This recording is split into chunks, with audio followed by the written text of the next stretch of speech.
Bismillahirrahmanirrahim. Assalamualaikum warahmatullahi wabarakatuh. Alhamdulillahirrabbilalamin. Puji syukur kehadirat Allah subhanahu wa ta'ala. Kita semua masih diberi nikmat sehat, sehingga kita semua dapat menuntut ilmu. Pada hari ini, mata kuliah bimbingan konseling kami dari kelompok 2 yang beranggotakan yang pertama saya sendiri, Muhammad Fikri Nami, dan yang kedua Afinia Rindi Wulandari, akan mempresentasikan tentang arterian terapi.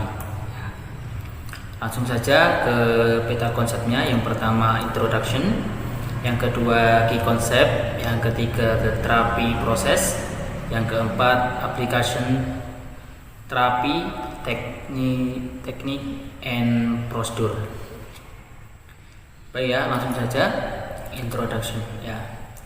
Introduction, sebelum kita membahas lebih jauh tentang arterian terapi ini, alangkah baiknya kita mengetahui sejarah singkat tentang arterian itu sendiri. Alfred Adler is a doctor, psychology therapist, and inventor of the individual flow of psychology, who has an optimist view of human with the idea that social interest is a sense of being one with other humans. Alfred Adler adalah seorang dokter, psikoterapis, dan penemu aliran individu psikologi yang memiliki pandangan optimis terhadap manusia. Dengan gagasan social interest, ada rasa menyatu dengan manusia yang lain. Jadi Adler ini, atau Alfred Adler, itu memiliki pandangan yang positif tentang manusia. Salah satunya, manusia itu memiliki jiwa sosial yang tinggi. Selanjutnya, Alfred Adler grew up in a Vienna family of six boys and 2 girls. His younger brother died at a very young age in the bed next to Alfred. Adler's early childhood was not a happy time. Pada tahun 1870 sampai 1937, ya, Alfred dibesarkan dalam keluarga Wina yang terdiri dari 6 anak laki-laki dan 2 perempuan. Adik laki-lakinya meninggal pada usia yang sangat muda, diranjang sebelah Alfred. Masa kecil Adler bukanlah saat yang menyenangkan. Dia sakit-sakitan dan sangat sadar dari kematian. At age 4, he almost died of pneumonia. Pada usia 4 tahun, dia hampir meninggal karena penyakit pneumonia.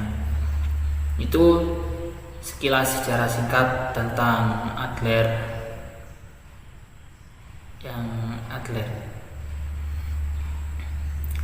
Untuk lebih lengkapnya mungkin nanti bisa dibaca di resumenya ya.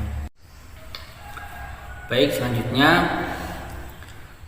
kita ke key konsep.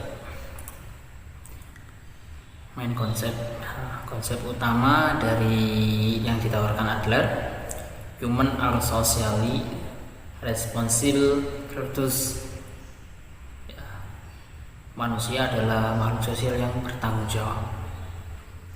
Yang kedua, human from birth give with social awareness and only compensation makes them responsible to others for wealth. Manusia sejak lahir dikaruniai kesadaran sosial dan hanya keterpaksaan atau kompensasi yang membuatnya bertanggung jawab kepada orang lain untuk mencapai kesejahteraan. Jadi Adler ini memandang manusia ini adalah makhluk sosial yang bertanggung jawab.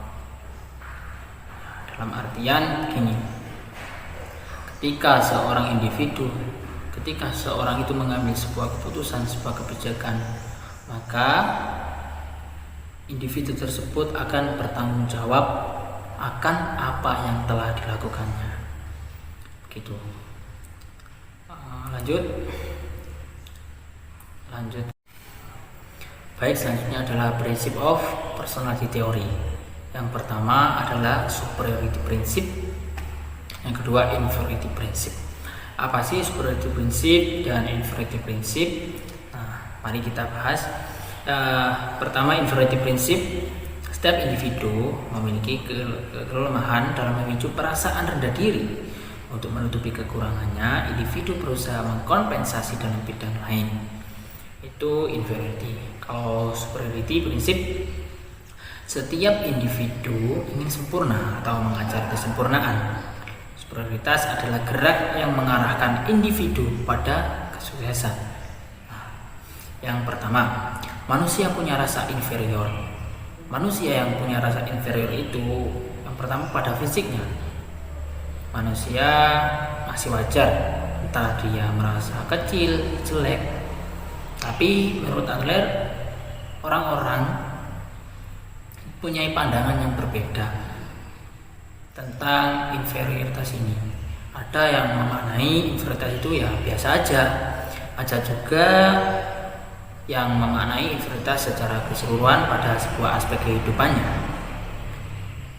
Ada orang-orang yang sudah biasa aja bahwa mungkin saya mempunyai kekurangan fisik, tapi kemudian tidak mungkin mempengaruhi banyak dalam kehidupan saya. Hal ini tentunya dipengaruhi oleh beberapa hal. Salah satunya adalah gaya hidup. Gaya hidup ini berhubungan dengan pola asuh orang tua. Ya, biasanya si ayah atau si ibu memberikan pola asuh yang kurang tepat, sehingga inferior berubah menjadi lebih kompleks. Kalau orang-orang yang demikian, dia akan mencari untuk menjadi superior, yang keinginannya ingin menguasai sesuatu menjadi besar, dan pada akhirnya tujuan itu akan menjadi tujuan yang fiksi. Jadi dia mempunyai kecenderungan selalu berkuasa dan tidak memperdulikan yang lain. Nah, orang-orang yang berbeda seperti yang saya sebutkan tadi, ketika orang itu memiliki inferior yang biasa aja, kemudian dia menciptakan sesuatu dengan daya kreatifnya untuk mensejahterakan dirinya dan orang lain. Jadi orang-orang seperti ini menggunakan daya kreativitasnya untuk menjadi sukses dan mensukseskan orang lain di sekelilingnya. Nah, itu semua kembali kepada pola asuh orang tua yang sehat. Bukan berarti orang inferior itu tidak mencari kekuasaan, akan tetapi ketika orang inferior itu menginginkan sebuah kekuasaan, dia masih memikirkan orang-orang yang di sekelilingnya. Berbeda dengan yang superioritas tadi, yang hanya memprioritaskan dirinya sendiri. Ya, masih di prinsip of personality theory. Selanjutnya style of life prinsip, prinsip gaya hidup. Jadi setiap individu memiliki gaya hidup yang berbeda. Tidak mungkin ada dua orang yang mengembangkan gaya hidup yang sama. Selanjutnya creative self prinsip, prinsip kreatif yang ada pada diri seorang. Jadi setiap individu menciptakan kepribadiannya dengan mengkonstruksi sifat-sifat asli dengan pengalaman yang diperolehnya. Jadi dapat kita simpulkan bahwasanya setiap orang memiliki karakter yang berbeda, memiliki kreativitas yang berbeda juga. Jadi untuk mencapai sebuah tujuan, mencapai sebuah kesuksesan, setiap individu ini mengkonstruksi sifat-sifat aslinya, jiwa-jiwa kreatif yang ada pada dirinya dengan pengalaman yang diperolehnya di luar untuk mencapai sebuah tujuan yang ia tuju. Begitu. Selanjutnya yakni conscious self prinsip, prinsip sadar diri. Manusia sadar dengan apa yang telah dilakukannya dan dapat merencanakan serta mengarahkan perilaku ke arah tujuan yang dipilihnya secara sadar. Jadi sudah sangat jelas bahwasanya Adler memandang bahwasanya manusia itu adalah makhluk yang sadar akan apa yang telah dilakukannya, dan ia akan bertanggung jawab akan itu. Selanjutnya fictional cause prinsip. Tujuan akhir dari prinsip bisa dikatakan gitu ya. Setiap individu melakukan sesuatu karena adanya sebuah tujuan. Tidak mungkin seorang itu melakukan tanpa ada tujuan tertentu.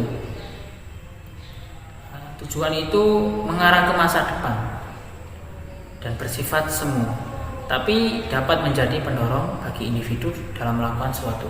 Salah satu contohnya adalah kita mempunyai sebuah cita-cita. Ketika kita kecil dulu kan kita pernah ditanyain oleh guru kita, cita-cita apa? Misal jadi dokter. Dari situ itu kan masih bersifat semu. Dari cita-cita tersebut yang bersifat semu, maka mendorong setiap individu untuk melakukan hal-hal yang sekiranya dapat mengantarkan setiap individu itu untuk mencapai sebuah kesuksesan tersebut. Begitu. Selanjutnya adalah personality development, perkembangan kepribadian. Jadi mulai dari kapan sih kepribadian karakter seorang anak itu dibentuk? Ini menurut Adler, personality begins to form and tends to progress from the age of 5 to 6 years. Kepribadian mulai terbentuk dan cenderung menetap sejak usia 5 sampai 6 tahun. Apa saja yang melatar belakangi terbentuknya sebuah karakter itu? Influence of childhood setting in a wrong lifestyle. Pengaruh masa anak-anak yang menetap dalam suatu gaya hidup yang salah. Ada beberapa faktor ya. Yang pertama, feeling of inferiority, perasaan rendah diri. Yang kedua, pampering, pemanjaan, manja. Yang ketiga, neglectful, pengabaian. Jadi dari semua itu, dari perasaan rendah diri, terus pemanjaan, pengabaian, itu semua mempengaruhi terbentuknya suatu karakter pada anak. Itu semua kembali lagi kepada yang sudah saya sebutkan tadi, yakni pola asuh orang tua. Selanjutnya the therapeutic prosesnya. Adler's birth order theory, teori urutan kelahiran Adler. Yang pertama, heredity, keturunan, environmental, lingkungan, dan kreativitas lingkungan. Environmental creativity combine to form personality. Kreativitas lingkungan bergabung membentuk sebuah kepribadian. Jadi keturunan, lingkungan, dan kreativitas juga mempengaruhi terbentuknya sebuah kepribadian.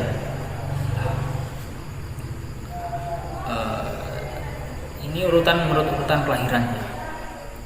Friedrich, anak pertama. Bagaimana sih karakter anak pertama itu?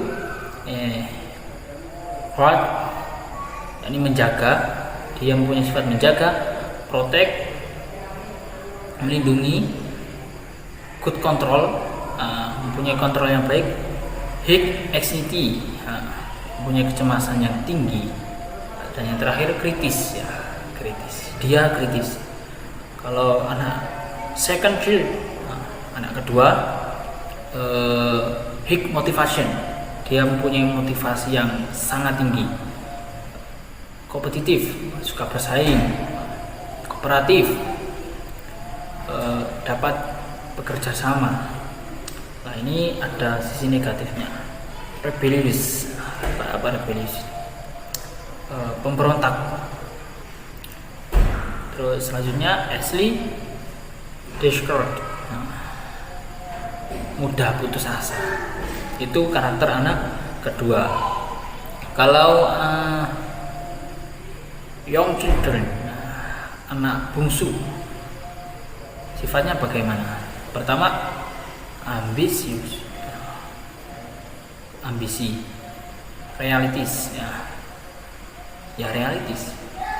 Terus spoiled, manja, dependent on others, tergantung pada orang lain. Jadi kalau anak bungsu ini lebih dia ambisi, manja juga, dan bergantung pada orang lain. Selanjutnya single children, anak tunggal. Bagaimana sih karakter anak tunggal itu? Social natural, dewasa secara sosial. Spoiled, manja, wants to always be the center of attention, ingin selalu menjadi pusat perhatian. Jadi kalau anak tunggal itu biasanya ya itu manja, selalu ingin diperhatikan gitu. Terus low comparison, perasaan kerjasama yang rendah, memiliki rasa kerjasama yang rendah. Afraid to compete, takut bersaing. Jadi itulah karakter-karakter menurut teori urutan kelahiran Adler. Ya, selanjutnya two basic methods of striving toward the final goal. Dua metode dasar berjuang untuk mencapai sebuah tujuan akhir atau mencapai sebuah kesuksesan. Ada dua metodenya. Yang pertama, ketika kita memilih striving for superiority, mementingkan diri sendiri, maka nantinya final goal akan dimly perceived. Tujuan akhir dipersepsi samar. Ketika kita memilih striving for sukses, maka nanti final goalnya clearly perfect, jelas dirasakan. Mengapa? Karena itu ada normal feeling of inconnection, terus social intent, memiliki hubungan sosial yang baik. Dia tidak mementingkan dirinya sendiri, dalam artian dia ingin sukses itu bareng-bareng gitu. Akhirnya dia sukses dan dia merasakan hasilnya gitu. Mungkin itu yang bisa saya sampaikan. Dilanjut oleh Mbak Afinia, silakan. Baik, terima kasih kepada teman saya Mas Fikri. Selanjutnya saya Afinia Rindy Wulandari akan melanjutkan presentasi mengenai proses terapi. So, the therapeutic process others. Jadi, proses terapi meliputi 1. Therapeutic goals, yang artinya tujuan terapi. Tujuan terapi berfungsi untuk mengembangkan rasa saling memiliki antara konselor dengan konseli, yang dimaksud untuk membantu konseli dalam memahami gaya hidup mereka sebagai cara untuk mencapai tujuan yang mereka inginkan sendiri. Nah, konselor itu adalah terapis atau orang yang memberi konseling, dan konseli itu adalah orang yang berkonsultasi atau biasa kita sebut sebagai klien. Next, 2. Therapist function and role. Yang kedua ini merupakan fungsi dan peran terapi. Fungsi dan peran terapi yaitu membuat penilaian yang komprehensif, penilaian yang luas dengan menggunakan ingatan awal sebagai prosedur penilaian gitu. Terus 3. Client's experience in therapy. Artinya pengalaman klien dalam terapi. Jadi menurut Adler, bagaimana konseli itu mempertahankan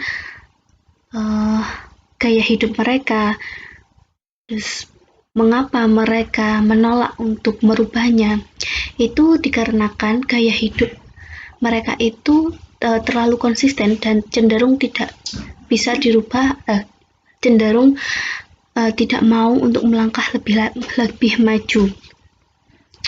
Contohnya yaitu ketika kita merasa insecure atau merasa tidak percaya diri kepada orang lain, maka imbasnya akan menjadi stres dan depresi.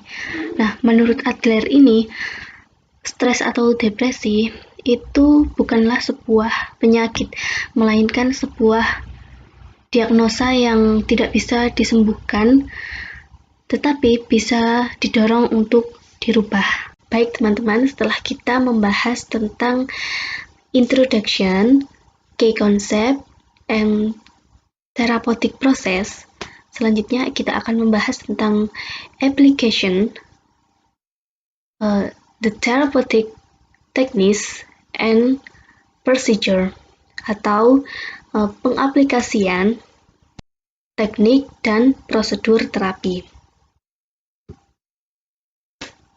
So, therapeutic techniques and procedure of Adlerian counseling consists of 4 steps as follows. Jadi, teknik terapi dan prosedur konseling Adlerian itu terdiri dari 4 tahapan sebagai berikut. 1. Establish the proper therapeutic relationship, yang artinya membangun hubungan terapi yang tepat. Maksudnya yaitu sesuai dengan situasi dan juga kondisi saat konselor bertemu dengan konseli. 2. Explore the psychological dynamics operating in the client or an assessment, yang artinya menjelajahi dinamika psikologis yang bekerja di klien atau penilaian. Jadi, ini sudah masuk ke bagian assessment atau penilaian, yang mana misalnya kita sebagai konselor itu mencari tahu tentang kronologi dari permasalahan yang dimiliki oleh konseli. Selanjutnya, 3. Encourage the development of self-understanding or insight into purpose, yang artinya mendorong perkembangan pemahaman diri atau wawasan tentang tujuan. Jadi, yang ketiga ini lanjutan dari yang nomor 2, di mana setelah konselor mencari tahu kronologi dari permasalahan konseli, misalnya kita sebagai konselor itu memberi pemahaman baru tentang argumen atau asumsi yang salah yang dimiliki oleh konseli, dan juga sebagai konselor itu memberi penyemangat dan juga memberi pemahaman yang positif, yang baik. Terus 4. Help the client make new choice or reorientation and re-education, yang artinya membantu klien membuat pilihan baru atau mengorientasi dan mendidik ulang. Itu tadi kan memberi pemahaman baru yang baik, yang positif tentang asumsi-asumsinya konseli yang salah. Kemudian yang keempat ini diserahkan kepada konseli atau klien. Nah, ini penjelasan yang pertama. So, 1. Establish the relationship, atau membangun hubungan terapi yang tepat. To establish a relationship therapeutic with clients, relationship based on appreciation and empathy. At this stage, set specific goals where that goal to be achieved with respect to the issue or the most significant problem according to the client. Yang artinya bertujuan menjalin hubungan terapi dengan klien, hubungan yang didasarkan pada penghargaan dan empati. Pada tahap ini menentukan goal yang spesifik, di mana tujuan yang hendak dicapai itu berkaitan dengan isu atau permasalahan yang paling signifikan menurut klien. Jadi pada tahap ini itu bisa dikatakan PDKT atau pendekatan antara konselor dengan konseli untuk menciptakan goals atau ikatan yang tepat, yang kuat demi mencapai tujuan yang akan hendak dicapai. Nah, example, contoh, during the initial phase, a positive relationship is created by listening, responding, demonstrating respect for clients' capacity to understand purpose and seek change, and exhibiting faith, hope, and caring. Yang artinya, selama fase awal, hubungan positif tercipta dengan mendengarkan, menanggapi, menunjukkan rasa hormat terhadap kapasitas klien untuk memahami tujuan dan mencari perubahan dan menunjukkan iman, harapan, dan kepedulian. Jadi, tahap yang pertama tentang ini yaitu membangun hubungan yang baik dengan konseli.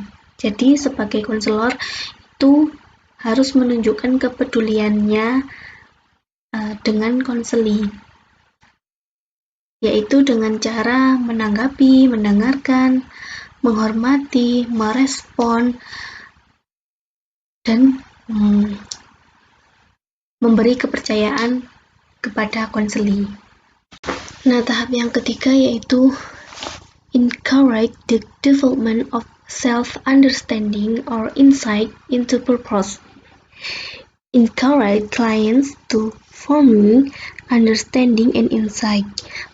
Client encouraged to find out the motivation behind achieving goals which has been specific. Yang artinya mendorong perkembangan pemahaman diri atau wawasan tentang tujuan. Mendorong klien untuk membentuk pemahaman dan insight. Klien didorong untuk mengetahui motivasi di balik pencapaian tujuan yang ditentukan. Jadi tahap yang ketiga ini sudah mulai masuk untuk memberi pemahaman dan pola pikir yang baru kepada klien atau konseli. Contohnya yaitu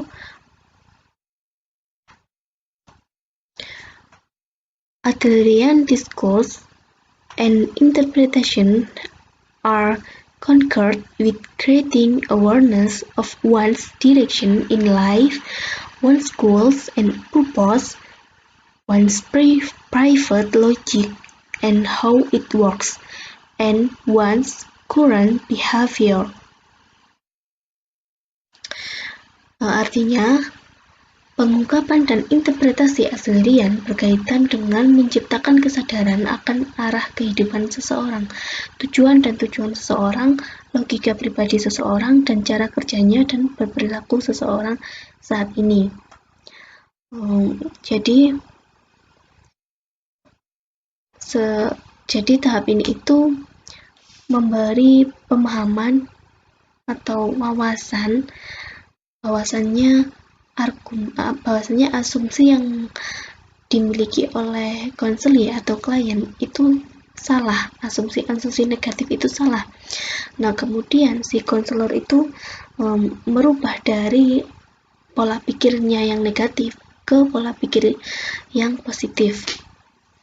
Selain itu, konselor di tahap ini juga memberi semangat akan permasalahan yang konseli miliki dan juga memberi semangat kepada konseli. Nah, tahapan yang keempat yaitu reorientation and re-education.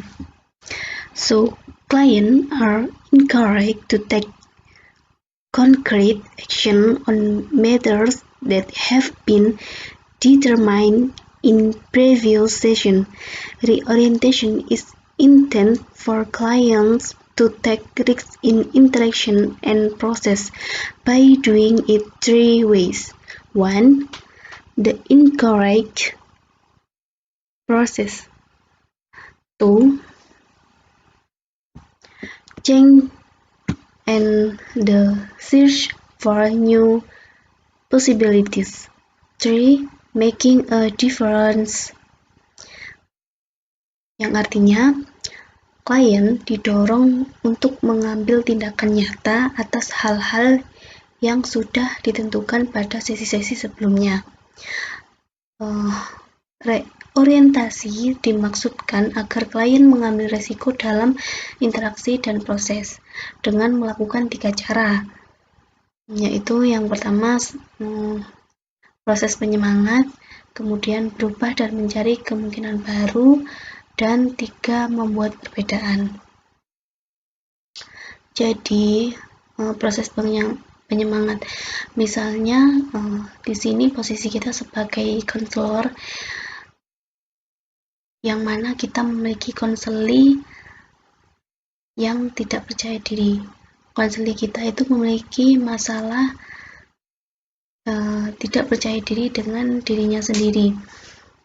Maka kita sebagai konselor itu memberi semangat dan pengajaran lagi kepada konseli dan merubah mindset dia yang awalnya itu tidak percaya diri menjadi percaya diri.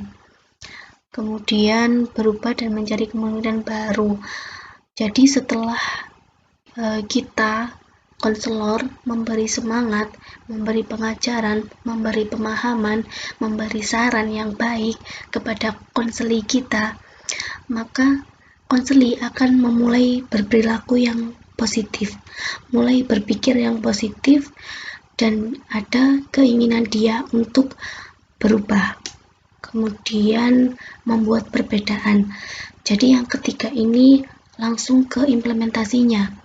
Jadi jika yang pertama itu pengajaran, terus yang kedua itu berubah, nah yang ketiga itu mulai tindakan dari konseli sendiri. Oke, itu tadi 4 tahapan yang dapat digunakan dalam proses terapi konseling Adlerian. Selanjutnya yaitu sample case atau contoh kasus. The case that Adler therapy can solve or apply to is the conflict of friends. Jadi kasus yang dapat diselesaikan atau diterapkan dari terapi Adlerian adalah konflik pertemanan.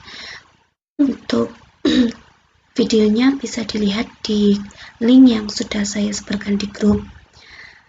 Jadi pada intinya terapi Adlerian itu melihat masalah berdasarkan teori urutan kelahiran anak, yang mana hal tersebut dapat memicu atau membentuk pola pikir dan kebiasaan menurut urutan kelahiran anak tersebut. Baik, itu tadi yang dapat kami sampaikan dari kelompok 2 tentang terapi Adlerian. Mohon maaf apabila ada kesalahan. Saya akhiri. Wassalamualaikum warahmatullahi wabarakatuh.